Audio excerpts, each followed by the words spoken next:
All right, guys, welcome to the last recording of Khordmaster Keys of 2021. I was about to say of 2022, but we are not there yet. It's 2021 still. Really excited. We have now GLASYS. Pronounced correctly? Right. GLASYS. Correct. Okay, good. Nailed GLASYS. it. There we go. Not GLASYS, not GLASYS. Not glasses. Not glasses, exactly. We have GLASYS music here, and I'm really excited to talk to this individual today because I've been watching your content, as I mentioned to you a few seconds ago, for a while, and the stuff that you do combining music, combining your talents as a keyboardist, as a piano player, and what I would say like a combination of technology and creativity, as well as your clear love of video games, which I also have, and we're going to talk a little bit about that in a second as well. I felt like I needed to have you on and chat with you. So first of all, how are you doing today, man? I'm great, man. Thank you so much for having me.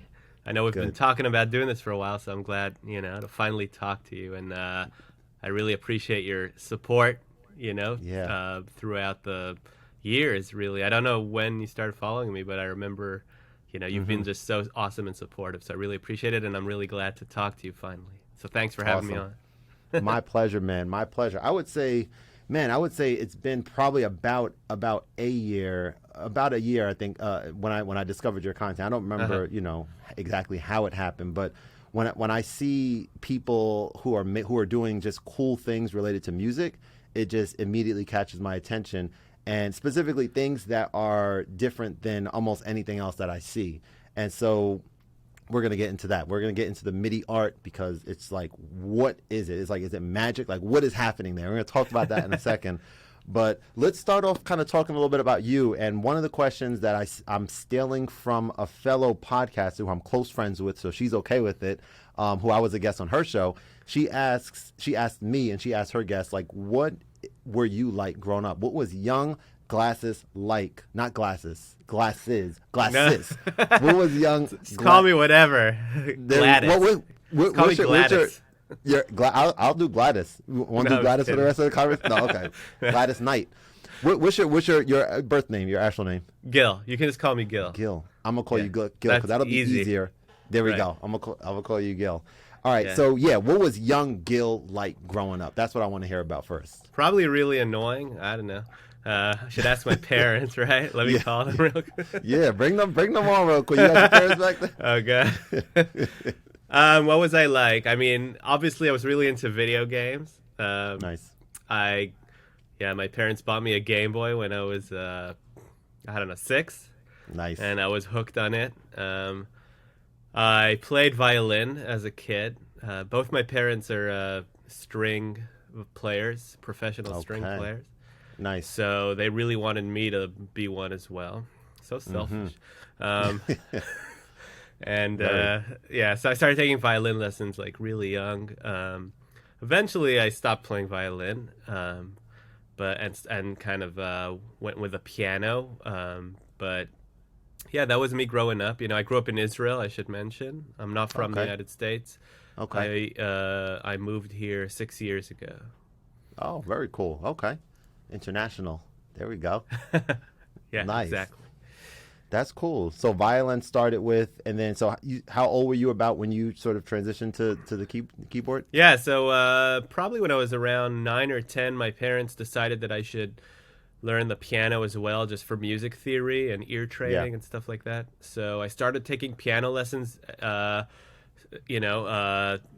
the same time, like simultaneously, and it was I was still focusing on the violin, so I wasn't really taking the piano seriously. It was kind of my second instrument.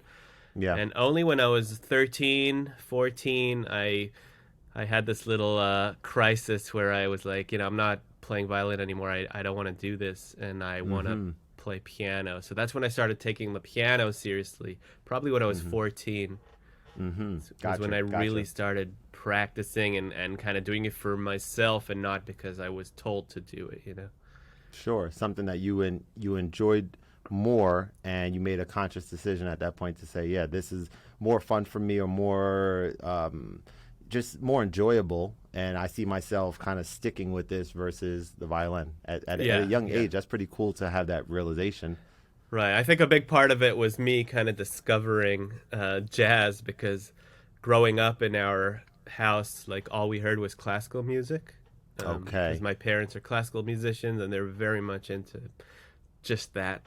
Yeah. And, you know, I love classical music, but I went to a music and dance middle school and high school.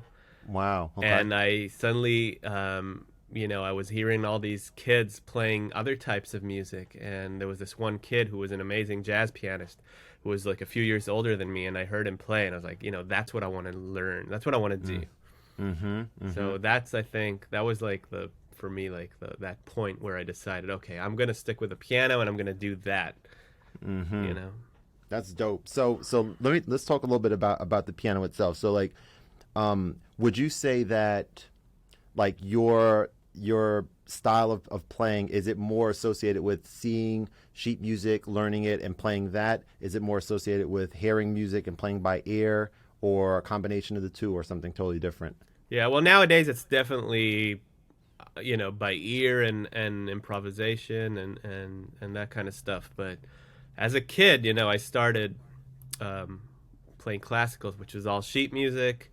Yeah. And that's what I learned. So it was only when I was a teenager and I got into jazz and I started taking lessons in jazz improvisation, that's when I started, you know, getting away from the sheet music and learning how to just improvise and play more by ear.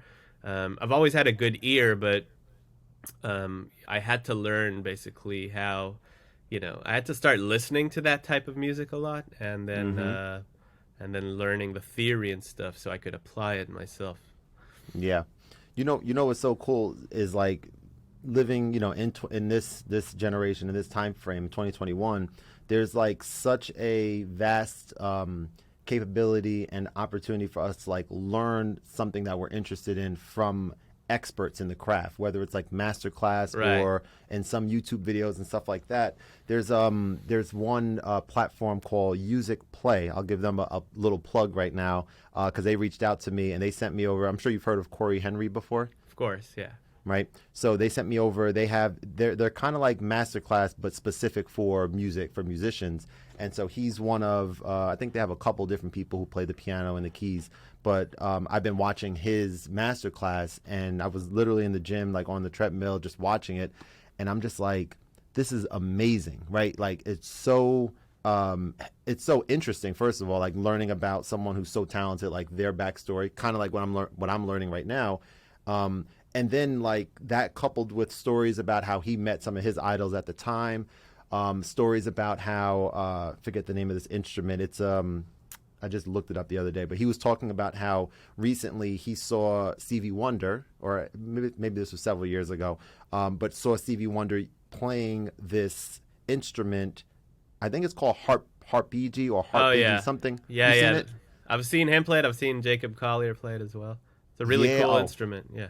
It is so cool. Yeah, I'm sitting there watching it and just seeing his eyes light up, talking about like he's teaching piano stuff, and then he tells this story about this other instrument that to him is just the most exciting thing in the world.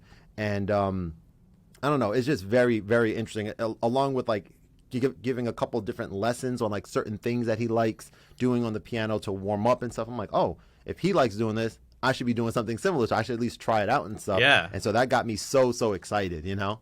Yeah, he's incredible, of course. And I remember seeing that video of Corey, like 4-year-old Corey, like playing the Hammond organ. I don't know if you saw that. And he's already like playing a walking bass with one hand and chords in the other. It's like he's 4.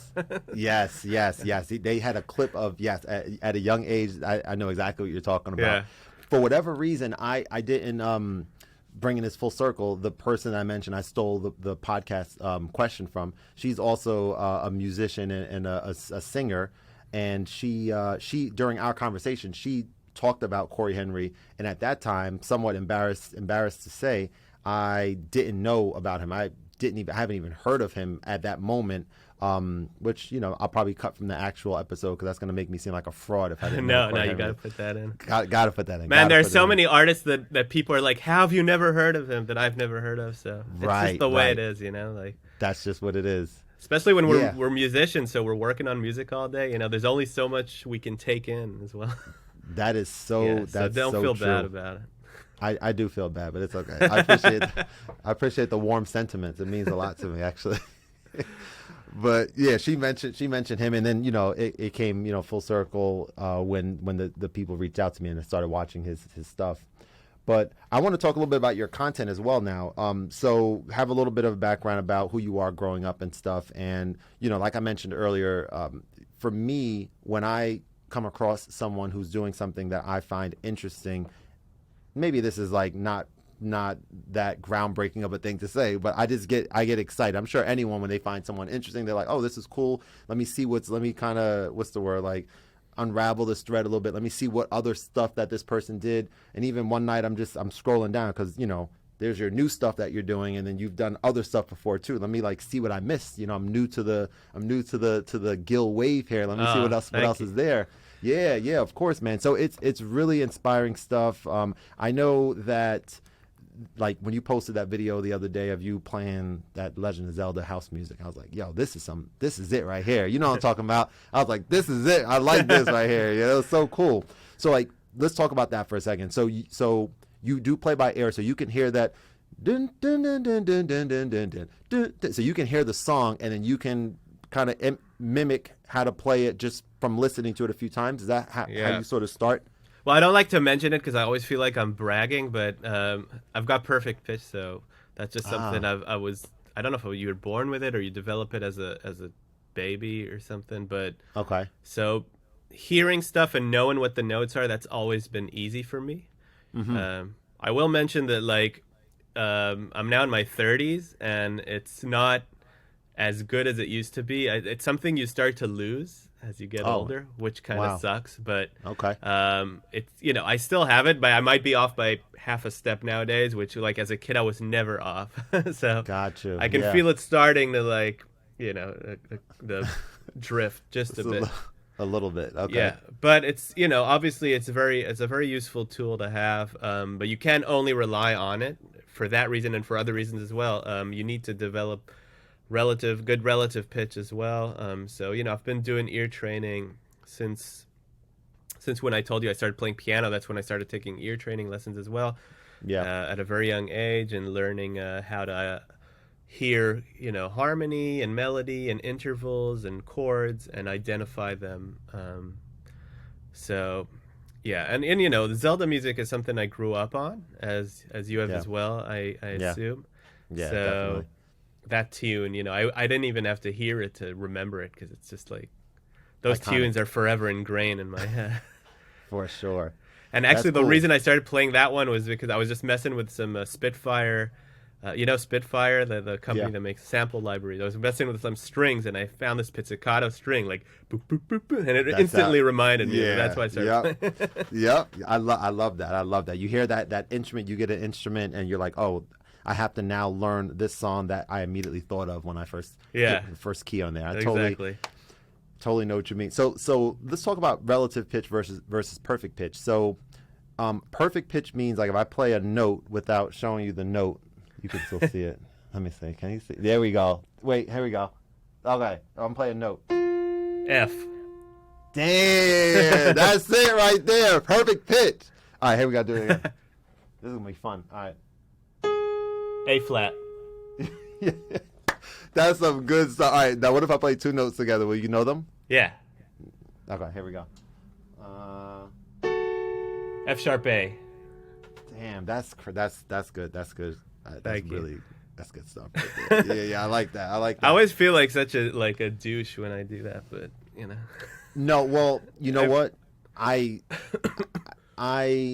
can understand that, like, if you have a special ability that is normal to you but not normal to others, like, sometimes it's hard to know just how special it is, because for you it's not that special, probably, because you can I mean, I'm very grateful for it. I know that it's not something that I worked for. It's just something I got. It's a gift, basically. Yeah And I'm very grateful for it, but like I said, it's something you lose. Some people lose it in as early as their 30s, 40s. Some people lose it only when they're in their 50s or 60s, but eventually everyone who has perfect pitch loses it. So you can't rely on it, and you need to be able to identify intervals and chords and stuff like that without relying on, the perfect pitch. So yeah. And it's hard for me to sometimes tell them apart, to know, like, am I relying on my perfect pitch now, or am I actually just hearing, the identifying what's being played, right, because of my ear training. It's hard for me to tell sometimes, but I guess time will tell. When I start losing this perfect pitch, we'll see how good my ear is. That the fallback, how positive or how strong that is, right? Yeah, that definitely makes sense. So relative pitch means what compared to perfect pitch? Well, the only difference would be that relative pitch is, maybe you wouldn't know what the first note is, but once I tell you that first note is an A, and then I play other notes, you'll know what they are, because you'll be able to identify the intervals or the chords that's being played, that are being played, and stuff like that. Gotcha. And that's something that anyone can develop. And most musicians don't have perfect pitch. I mean, it's not super rare, but it is pretty rare. And there are still so many musicians with incredible ears out there who have developed just really, really good relative pitch. And I'd say it's more useful than perfect pitch. Perfect pitch has its cons as well, where when you need to transpose a song, it can be really difficult. If you're accompanying a singer, and you're used to playing this song in D major, and suddenly they're like, let's do it in F sharp major. It just sounds so alien suddenly. It sounds like a completely new song, and it can be really hard to, it's something you need to work on, but it can be harder with perfect pitch, because you associate that song with D major, and that's how you're used to hearing it, and suddenly it's in another key. It just sounds completely different. Yeah, I could not relate to it because I don't have perfect pitch, but it makes sense what you're sharing. Like that it's a logical thing, based on the definition of it. Very cool. Changing gears for a second, Ocarina of Time or Breath of the Wild, which was the better Zelda game? I think Breath of the Wild is probably my favorite. Even though I grew up on the classics, I started with Game Boy and Super Nintendo and all those, and Ocarina of Time is a masterpiece. If I had to pick the music, Ocarina of Time for sure. Definitely. Breath of the Wild had very little music. Very subdued background, kind of. Yeah. But when I was playing Breath of the Wild, I just I felt like a little kid again. It's just like, this is what I've always wanted in a Zelda game, just being able to get lost in this massive world, go anywhere I want, see these beautiful landscapes, go, see that mountain in the horizon and be able to just, go there. No loading screens, nothing. Like, that, for me, that was a dream. So I know a lot of Zelda fans were like, it's not the best one, whatever. Like, for me, it was. What about you? What do you think?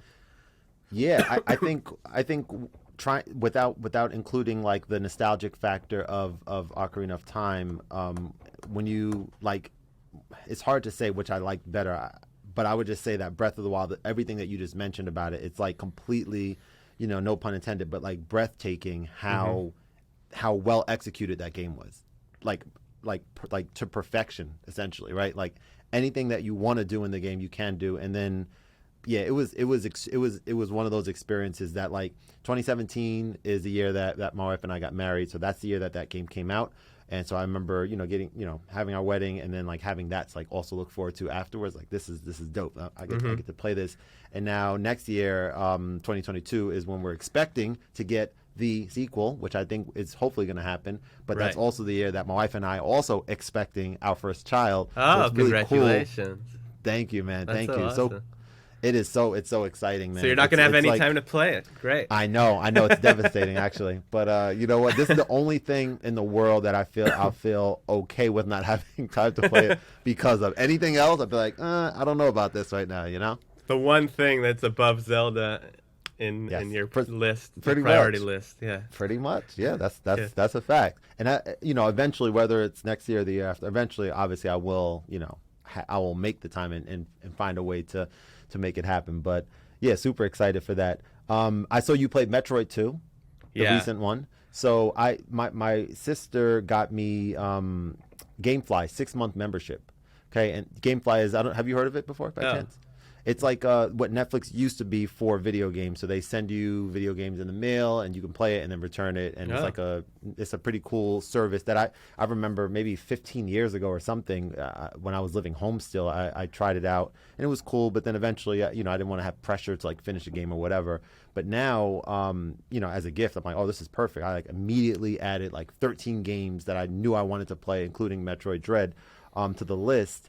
And now, from now until April, that's all I'll be doing. Like, forget the keyboard, forget everything else. I'll be completing all 13 of these games. Got to do both at the same time. One hand on the controller, simultaneous, shredding right? scales. Yeah. That's how you really get good, probably, right? You're talking about like concentrating over here and then playing down here as well. So, Dread, how was that experience for you? Did you enjoy that a lot?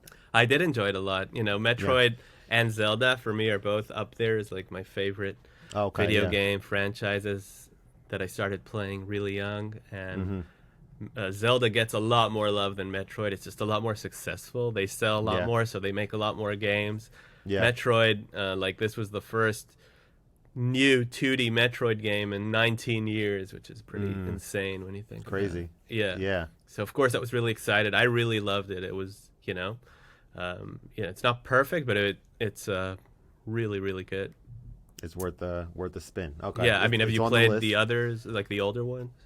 I've played a handful of ones for, I want to say maybe Game Boy Advance and maybe on 3DS or maybe on DS or something. I played a handful, but not like I tried to go back to like Super Metroid on Nintendo SNES Online, and maybe it's because it's too old, but I'm not gonna like play that. Even though people like, I was listening to Nintendo voice chat the other day, and the guy was like pleading. He was like pleading with people who haven't played it. He was like, please go play this game, Super Metroid. It's the best game. I was like, I'm gonna try it, and maybe I will. Maybe I will eventually. Like so, I'm thinking about Chrono Trigger. That's one of my favorite games of all time. And the music in that game, as you probably know, we're talking like top tier type. I've played it once. You have? I've played it once. Yeah, it's a great game. Yeah, I should play it again.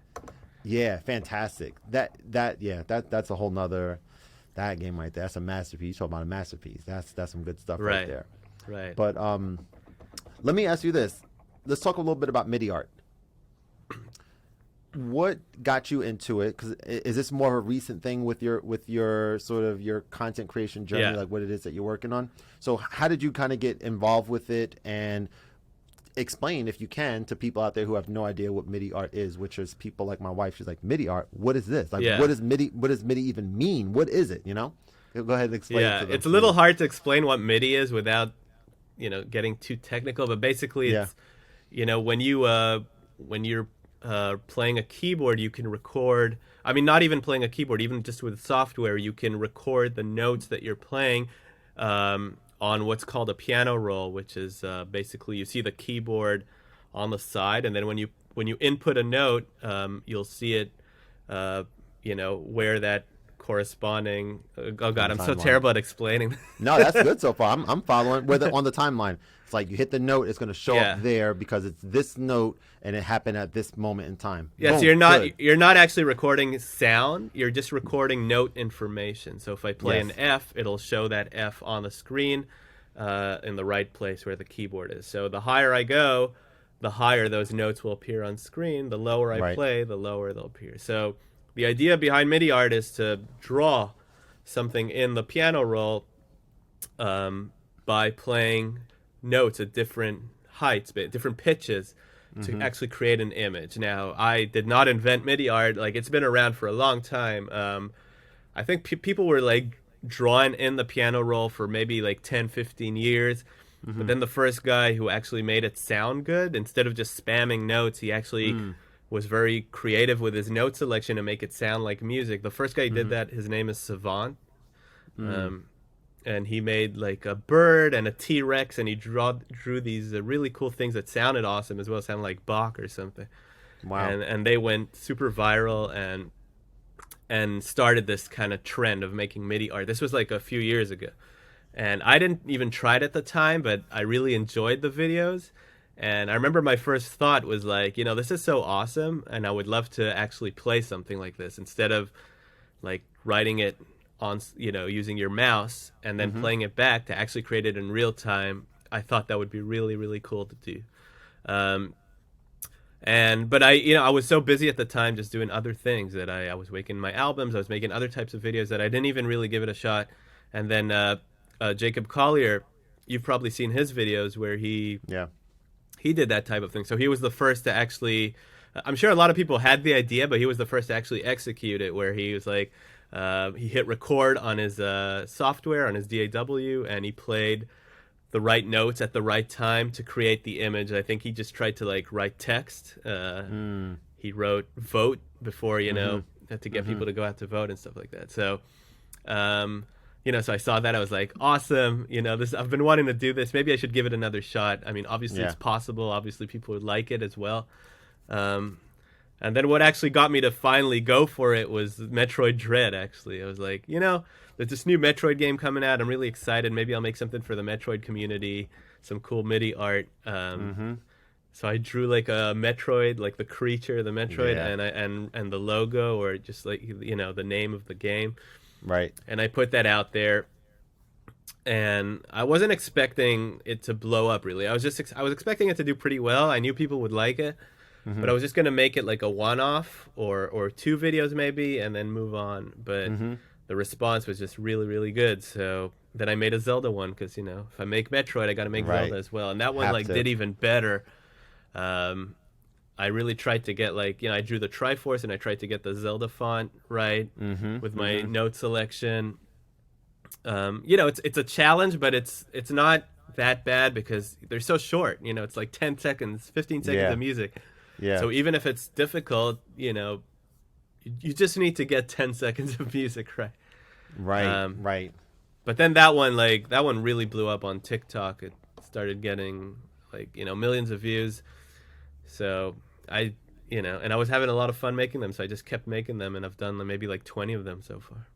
Yeah. So that's the recipe, right? Something that you enjoy doing, and I'm glad you said that too.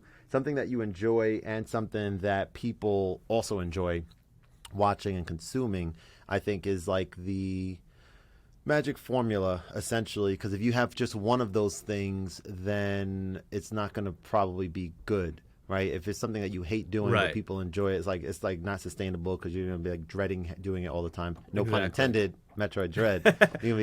You're gonna be dreading it all the time. So that's really that's really cool though, man. Yeah, I love watching it. So just as a musician and as someone who's into technology and knows a ton about MIDI and has I do a lot of music production and stuff on my iPad and use different DAWs and stuff like that.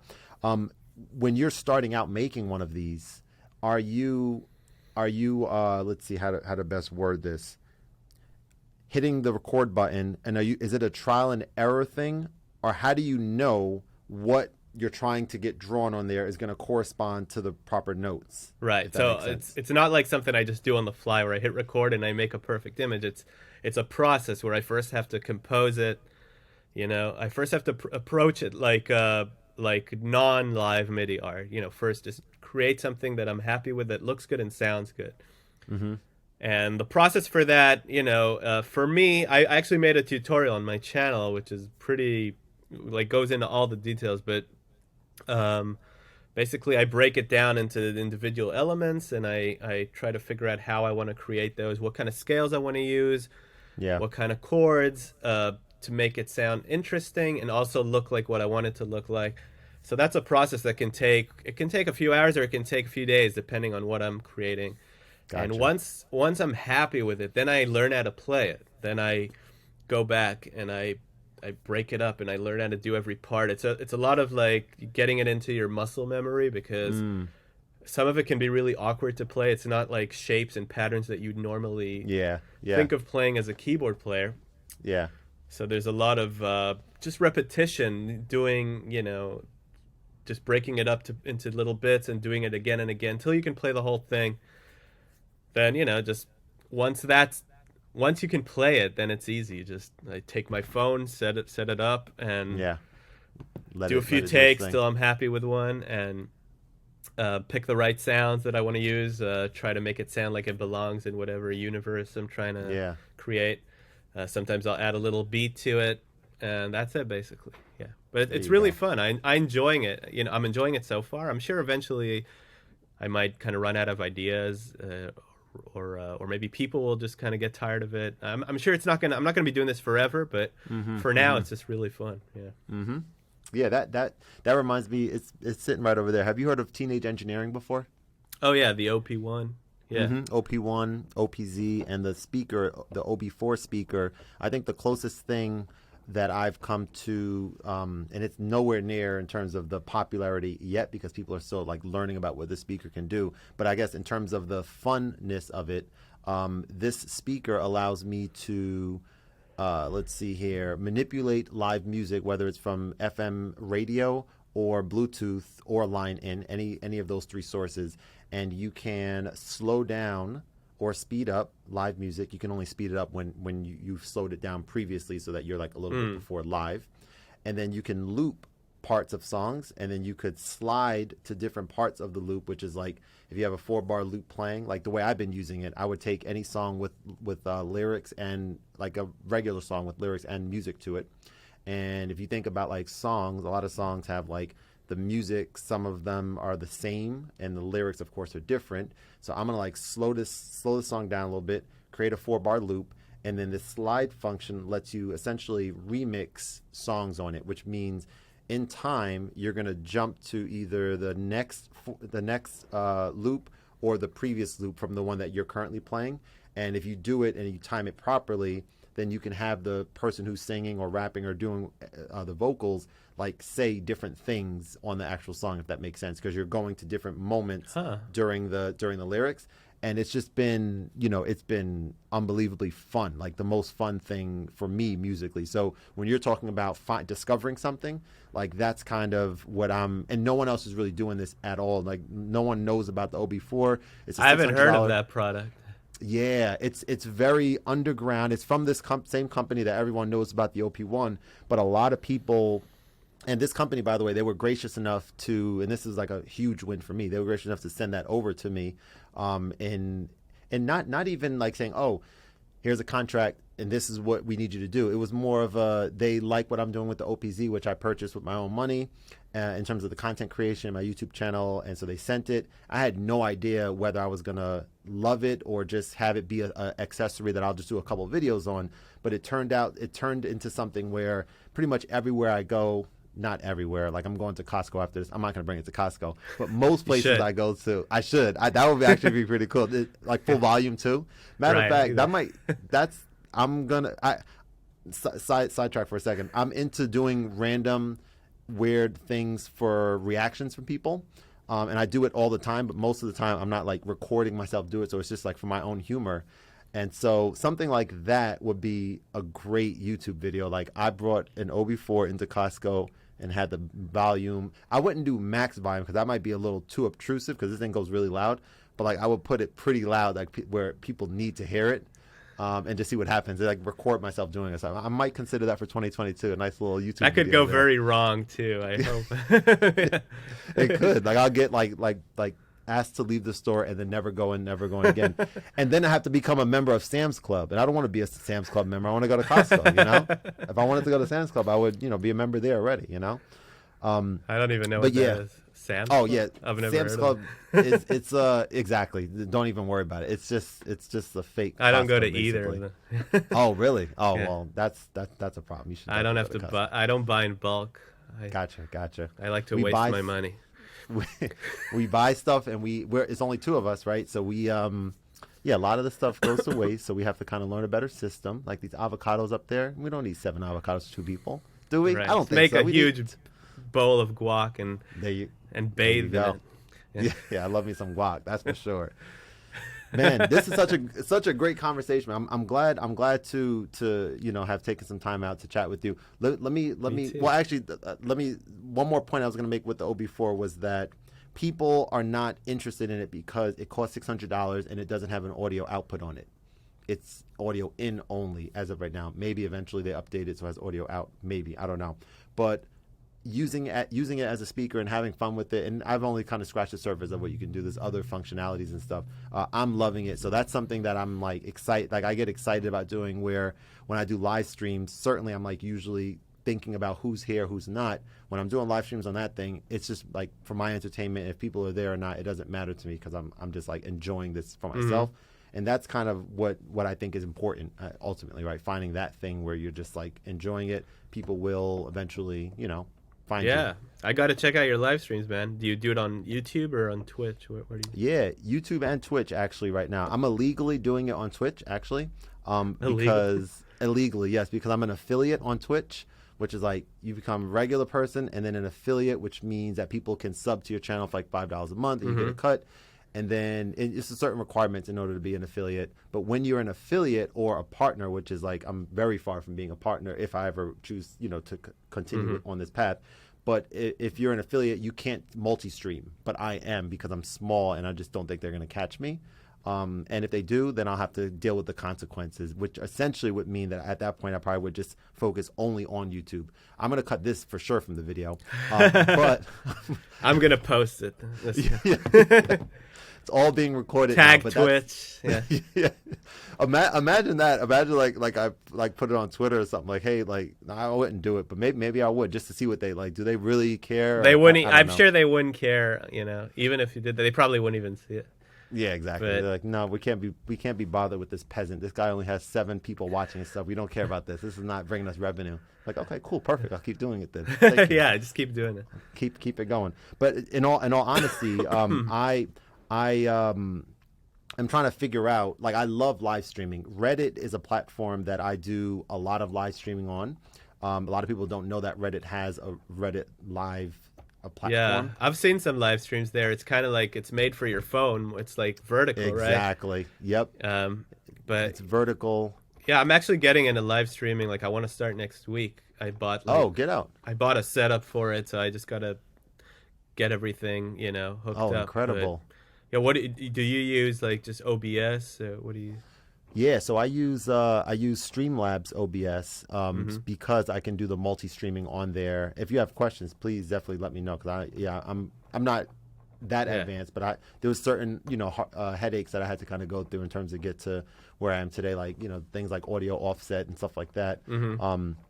But yeah, I use that platform and I'm able to stream to both YouTube, Twitch, and other places if I wanted simultaneously.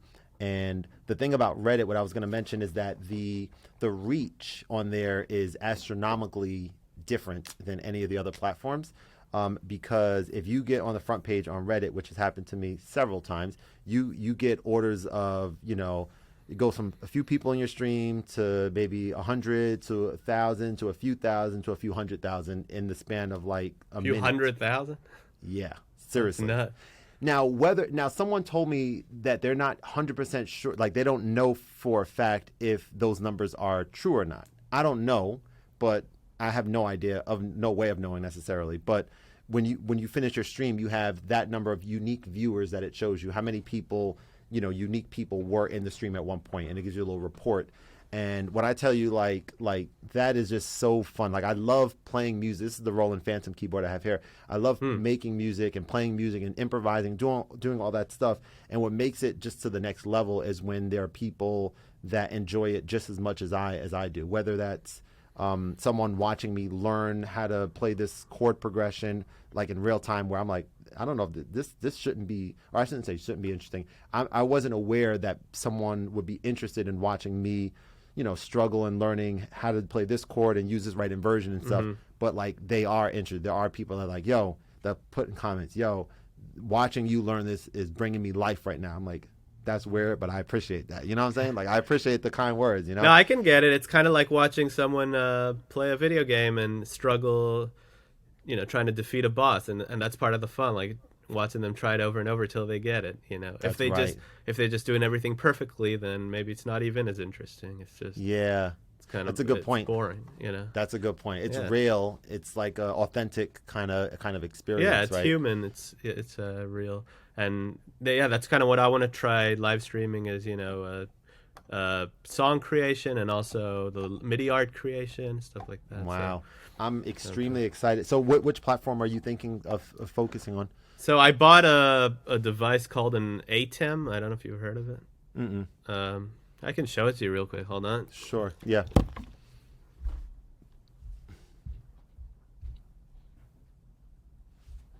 An ATEM.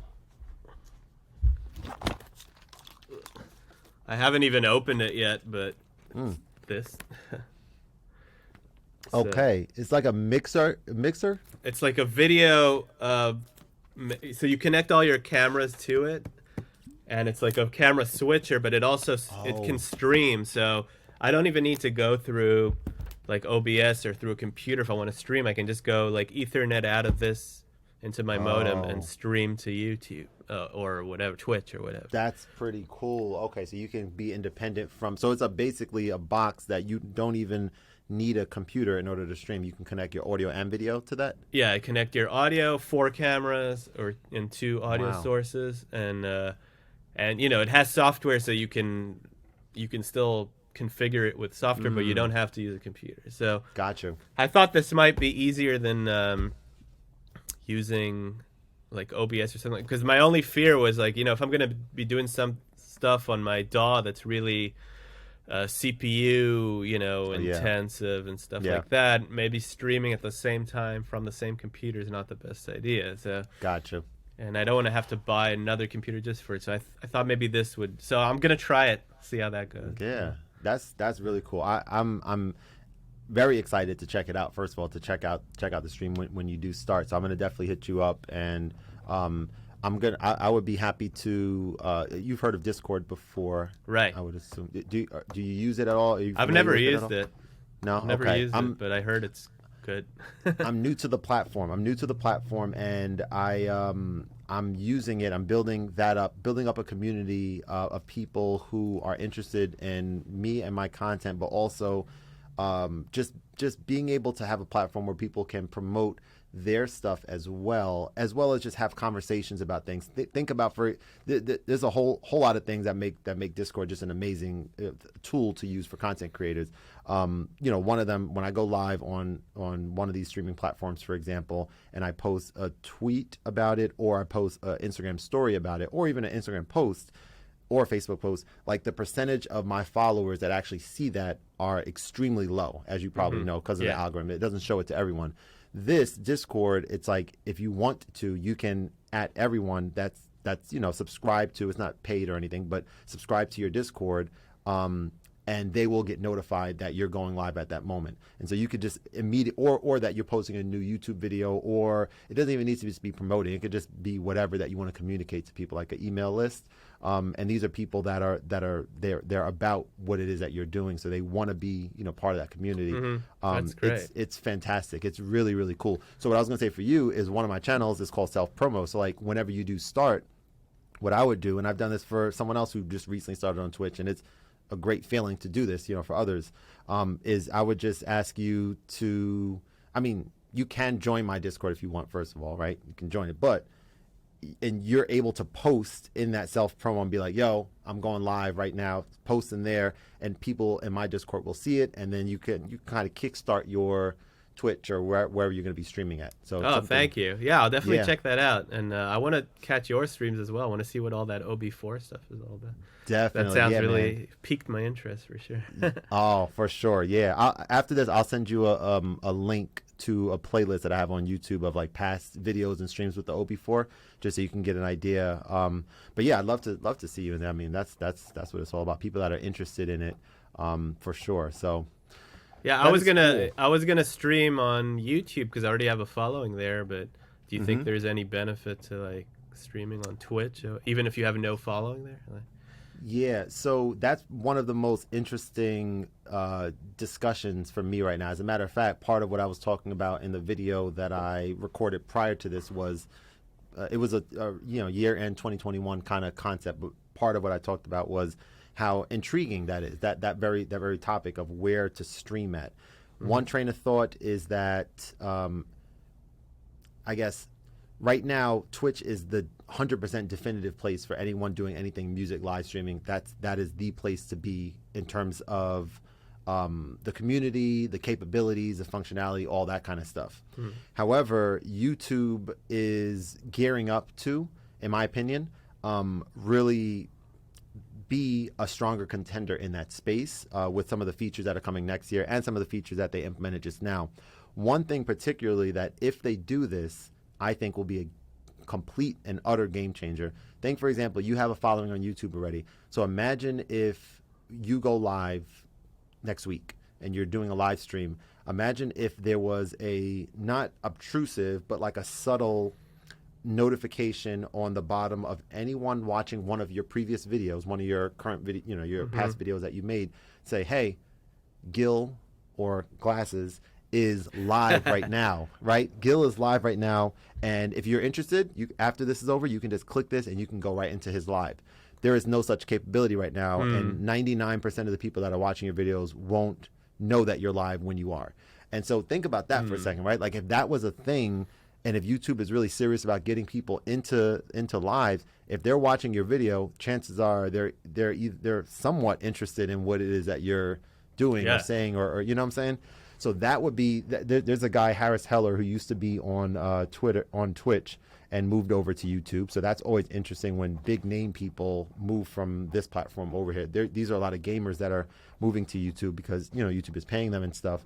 But he's talked about that. That wasn't my idea. He mentioned that in one of his videos, and I'm like, that would be so cool if they ever did something along those lines.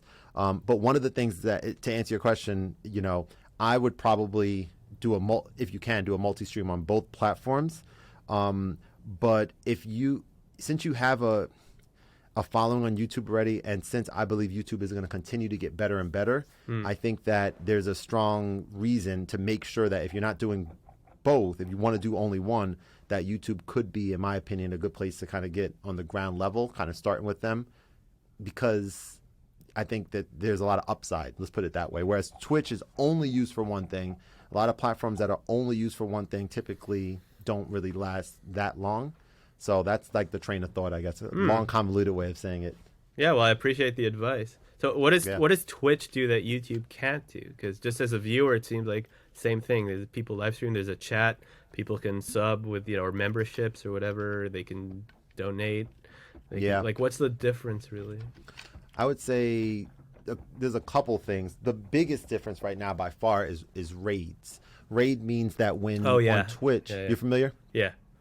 So there's none of that right now on YouTube, and that's the way to grow. Like that's just it's a way to grow. It's a way to share audiences. It's a way to do something that people appreciate and like feel good about. Like I've had people cry literally after one person in particular. It was so sweet.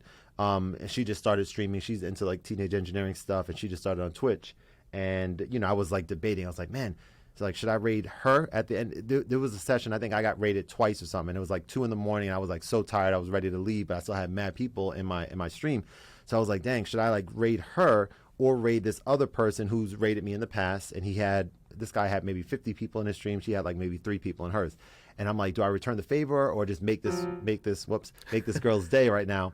And then so I decided to raid her, and it took her a few minutes because she was in her zone, like doing some music stuff. She wasn't looking at the chat.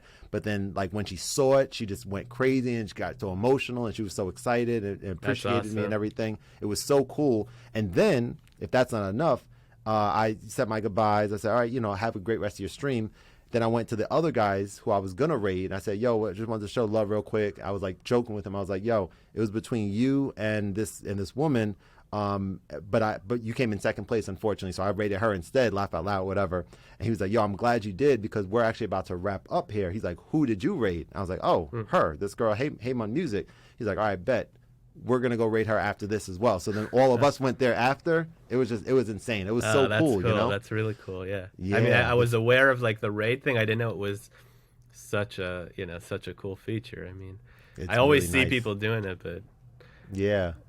That's awesome. That would be the biggest, to me, the biggest thing. And then I'll leave with one more piece of advice is that on YouTube right now, if you want to look for live musicians that are streaming music, is arduous process to find that, because if you search for like live music or live musicians or whatever, you'll find videos of people performing live music, not necessarily a live video. Streaming. Right? Oh, they don't have a set search, like a separate search just for live? So they do have a live thing on the side. So you can, if you know to click that, then you can click that and go to all the live videos. But there is not a music section right now for whatever reason. And if you type in, if you search within there for music, you can get all the music content. Okay, fine. But what do you think is there? I feel like I'm like a teacher, like a tutor now, asking you a question. What do you think is there when you type in music and filter by all the live streams? I don't know. Exactly. I'm a bad student. How would you? How would you know? DJs? What? I don't know. So, lo-fi and chill. Okay. Oh, radio like radios. stations. Radios. Okay. Not people talking and having a chill, like this type of thing. So one of the things that I'm gonna try a little bit to like use my platform to talk to the right people if I can, and use my, I have a background working in corporate and stuff. So I not that matters that much now, but like I know how to communicate with people in order to hopefully get things done.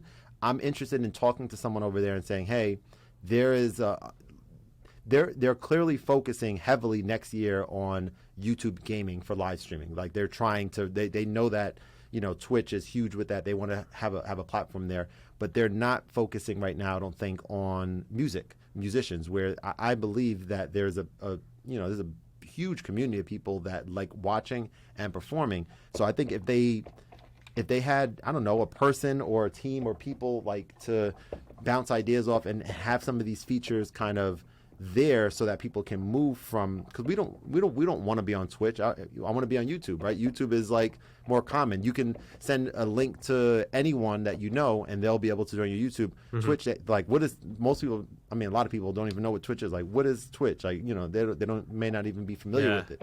Download a new app and do all that kind of stuff. So it's a lot. As you can see, I'm very excited about talking about it. I'm excited to see what ends up happening with the stuff, but I would rock with both and kind of see what makes more sense, and then focus on the side that you think is more logical for you. Yeah, well, I really appreciate the advice, man. Yeah.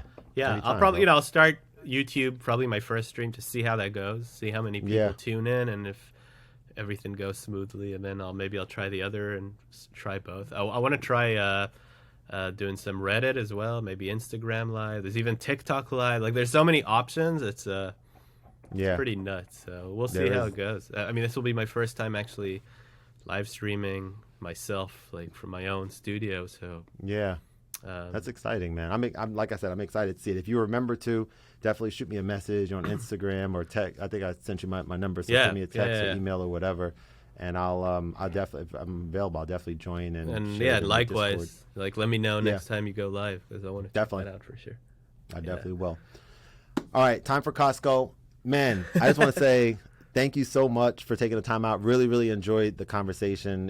It met my expectations. It exceeded expectations. It exceeded expectations. That's what it did. It just barely met my expectations. They were here. You were like slightly above, which is still good. That's not a bad thing, right? Oh man, thank you. It's been my pleasure, and I appreciate you asking me. It's great to talk to you.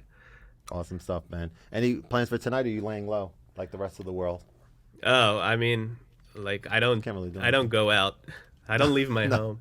My plans are, work on music till I'm brain dead. Yeah. And then play video games with my wife probably. And then nice. Oh, does your wife play too? That must be nice. Yeah, well, I got her into games. Like we started playing when the pandemic started. I got her into JRPGs, and we've been playing like these 200-hour JRPGs. No, that's dope. That's cool. Fun. It's fun to have like that kind of experience to share together. So that's really cool. Yeah. Enjoy your Costco trip, man. I will. I'm going to bring the OB4 there and get kicked out and never be able to go back in again. No, don't do that. No. But maybe you can buy like a few OB4s, wholesale OB4s. A big pack of 10 OB4s and give me one. Yeah. That's actually not a bad idea, except for there's a few things that's wrong with that. Namely that it's going to be way too much money. Like I don't have 600 times 10 right now, Oh, no. What is that? 600 times 10. What is it? Let's go. No, don't do this. Bye. Six. Okay, times 10. That's easy. 6,000. Here we go. Thank you. See, I can do that. What about 17 times 3? Oh my God. We're ending with tough. that. Okay, we'll end with that. We'll end with you failing. That's yes. Okay, 10 times 3 is 30. 7 times 3 is 21. So that's 51. Oh, good. That's cool. See? I like how you did it that way. That's good. Yeah. Broke it up separately. Math for dummies. That's good. That's what's cool about it, man. There's so many different ways to do it. I like that. That's good. That's good. Yeah. Stuff. You see, I could do that, but I couldn't add. I couldn't subtract 3 from 1. Yeah. For the time zone difference. Yeah. But it's all good. Look, the fact is that you're here. I mean, the fact that I was like really complaining about you to my wife, we're gonna just leave that where it's at, okay? And it's like Jess, like I'm supposed to be at Costco right now, and this guy's making me late, blah blah blah. But it's all good now. We had a good conversation. Is it? No. You want to let it out? Yeah, just kind of, I mean, I did just now. Now I feel great. Now I'm good. But man, yeah, definitely appreciate it, man. We'll obviously be in touch, and looking forward to all the dope stuff that you have coming up with the live streams and stuff. And I think that people are gonna love it. Awesome. Well, thanks so much, dude. I appreciate it. Awesome. And Happy New Year, right? It's a new year. Right back at you, man. Same to you, man. Take care. You too, my friend. All right, see ya.